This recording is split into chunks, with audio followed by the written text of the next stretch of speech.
Hello, আসসালামু আলাইকুম। Let's make this delicious পনির। ওকে, ফার্স্টে পনিরগুলো কিউব করে নিয়ে তারপর এটাকে হালকা তেলের মধ্যে ফ্রাই করতে হবে। এবার আমাদেরকে একটা মিক্সচার রেডি করতে হবে, যার জন্য আমাদের লাগবে একটা বড় পেঁয়াজ আর সঙ্গে হাফ টমেটো। এবার 1 চামচ মতো সাদা তিল দিয়ে এটাকে আমাদের ভালোভাবে সটে করে নিতে হবে। এবার ব্লেন্ডারের মধ্যে 3 চামচ দই দিয়ে আর এই মিক্সচারটা একসঙ্গে ভালোভাবে ব্লেন্ড করে নিতে হবে। এর মধ্যে আমি একটু ব্ল্যাক পেপারও অ্যাড করেছি। আবারও প্যানে 1 চামচ অয়েল দিয়ে একটু জিরে ফোড়ন দিয়ে মটরশুঁটিকে ভালোভাবে ভেজে নিতে হবে।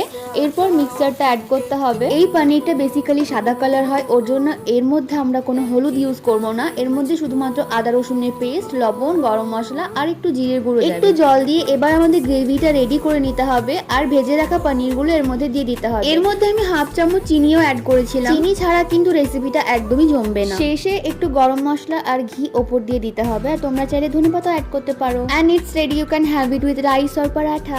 ওকে, বাই।